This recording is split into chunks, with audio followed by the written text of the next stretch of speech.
लगिया नी मां नाल शाम दे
लाल श्याम दे लाल श्याम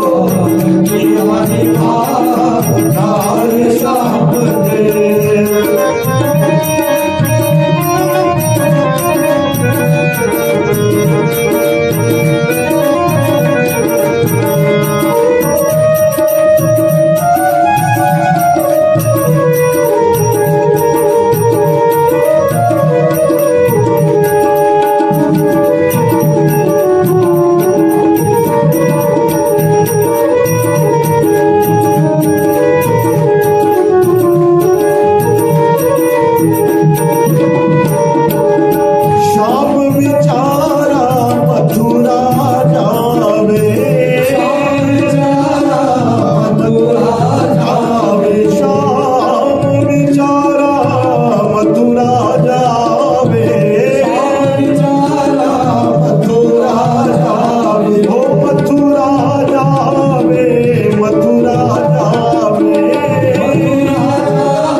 अपना दिमाग नहीं लगाना चाहिए कि मुझे ऐसा क्यों कहा, ऐसा क्यों नहीं कहा। उसमें हमारी भलाई नहीं हो सकती। इसलिए सुदेवी माता सुनिश्चित के कटु वचनों से बिंद करके 5 साल का बालक ध्रुव रोता हुआ जब अपनी मां के पास आया तो मां ने पूछा कि पुत्र क्या हुआ। ध्रुव कोई जवाब नहीं दे रहा था। बार बार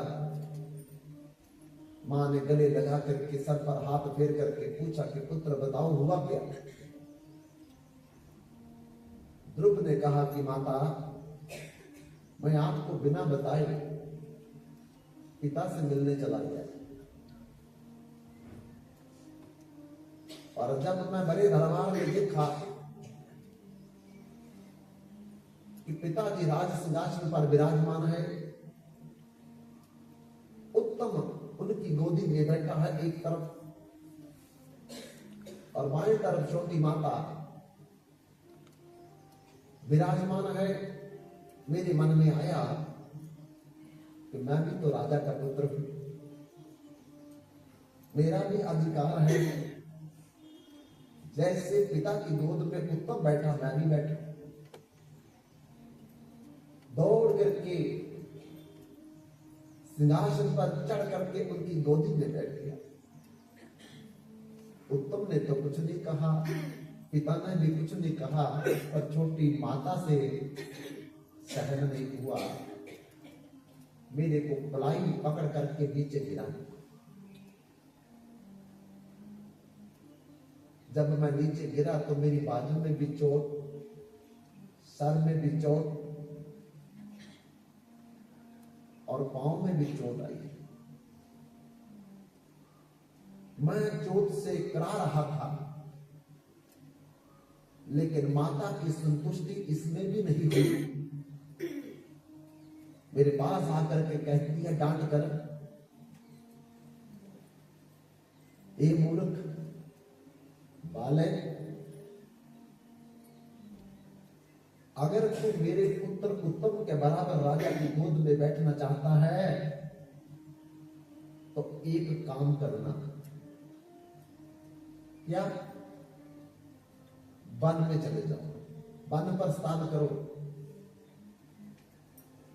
और परम पिता परमात्मा की तपस्या करो। जब वो प्रसन्न हो जाए तो आपको वर मांगने के लिए कहे तो वर के रूप में मांगना कि मेरा अगला जन्म सुरुचि की माता की कोख से हो। नहीं तो इस जन्म में तो तू मेरे पुत्र उत्तम के बराबर कभी भी नहीं बैठ सकता। क्यों? क्योंकि मैं महारानी हूं, तेरी मां दासी है, और दासी और महारानी का मुकाबला कैसे हो सकता है? इसलिए माता,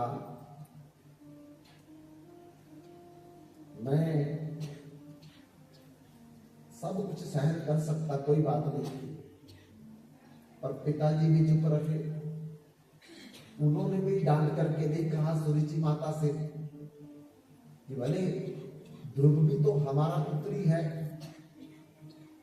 अफसोस इस बात का है, गलत कहने वाला तो कह ही रहा था, पर गलत सुनने वाले को तो बोलना चाहिए था कि ऐसा नहीं बोलना चाहिए। और पिता ने भी कुछ नहीं कहा। माता सुनीति ने ध्रुव के आंसू पहुंचे हैं, सर पर हाथ फेरा, गोद में बिठा लिया।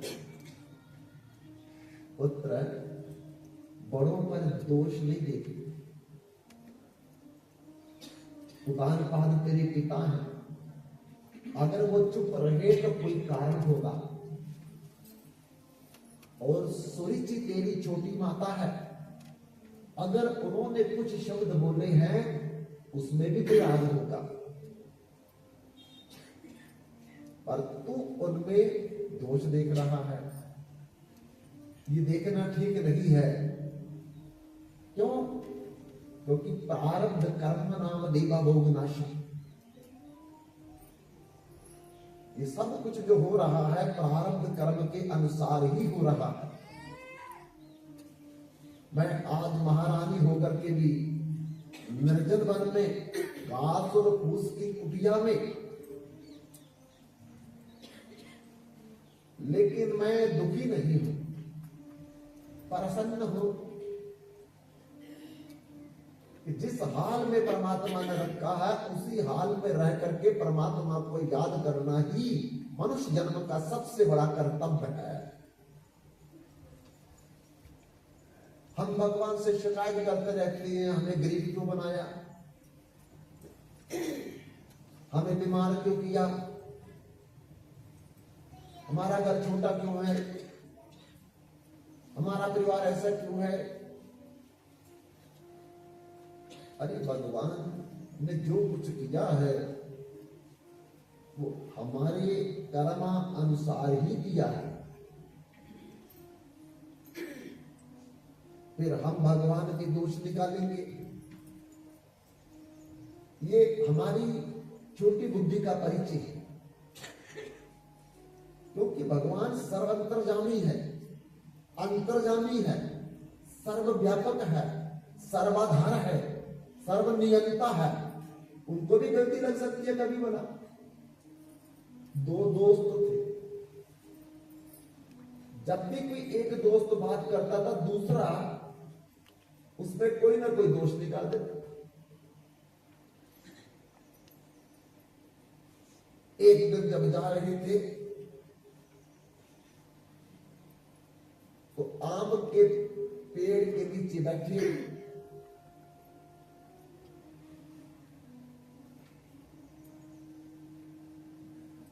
तो दोस्त ने कहा कि देखो भगवान की कितनी कृपा है इस खेत में देखो कितने कितने बड़े तरबूज लगे हैं, और इधर देखो छोटे छोटे पेड़ पे आम लगे हैं। तो बोलने लगा कि ये भी कोई न्याय है? इतने बड़े पेड़ को एक तरबूज लगने चाहिए थे और छोटी छोटी बेलों को आम लगने चाहिए थे।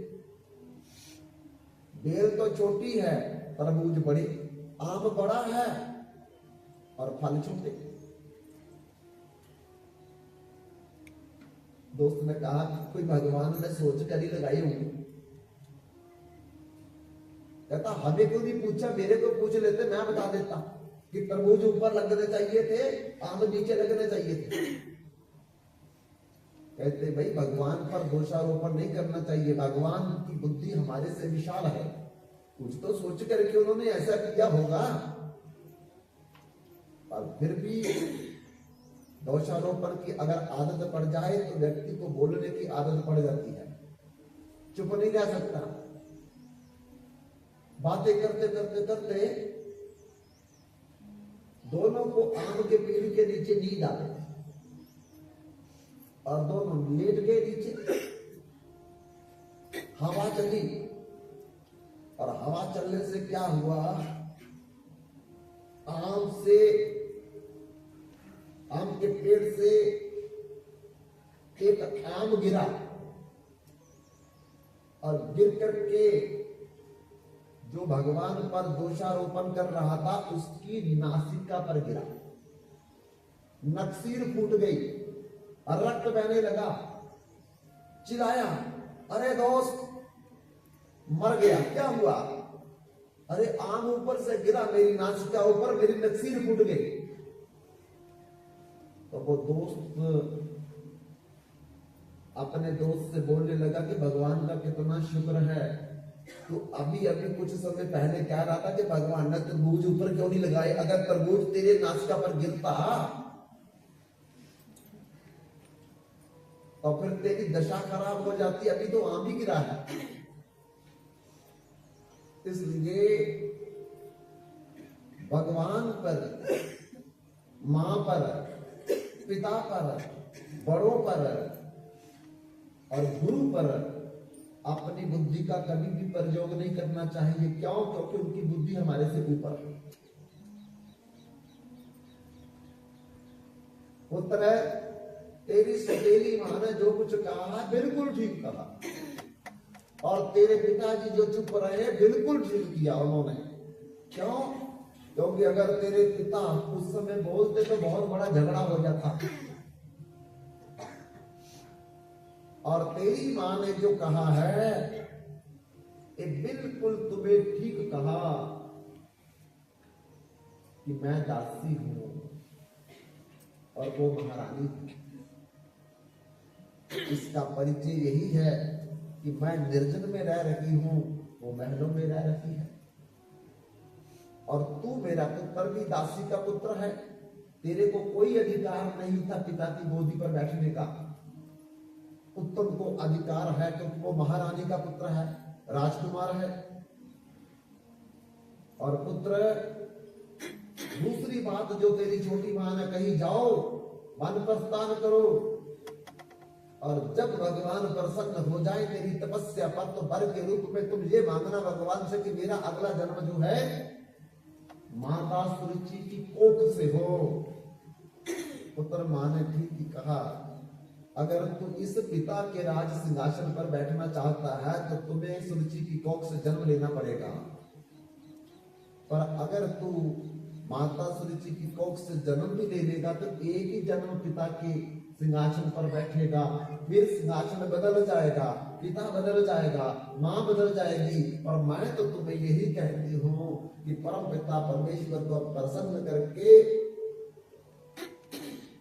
जब वो वरदान के लिए कुछ कहे तो उनको कहना कि मैं अपने पिता की गोदी नहीं बैठना चाहता, मैं आपकी गोदी में बैठना चाहता हूं। पुत्र, जब कोई भगवान की गोद में बैठ जाता है तो फिर कभी भी उसे उस गोद से कोई उतार नहीं सकता। और पुत्र, जब कोई भगवान की गोद में बैठ जाता है तो फिर कभी भी उसे उस गोद से कोई उतार नहीं सकता। जब भगवान अपने सिंहासन पर बिठा लेते हैं किसी को, तो फिर उस सिंहासन से कोई दूसरा कभी भी उसको उतार नहीं सकता है। इसलिए अगर बैठना है तो भगवान की गोदी में बैठ, पिता की गोदी में बैठ करके क्या करेगा एक जन्म, क्योंकि अनंत पिता बदल गए हैं, अनंत माताएं बदल गई है, अनंत भाई बदल गए।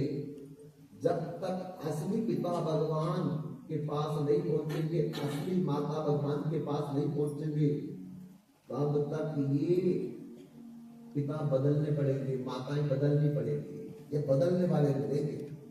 आज तक तो बदलने वाले मिले, बदल भी रहे हैं, लेकिन हमें इतना भजन करना चाहिए, ऐसा कार्य करना चाहिए कि परम पिता परमेश्वर हमारे पिता बन जाए, माता बन जाए, फिर कभी भी जीवन में हमको माता पिता को बदलना ना पड़े,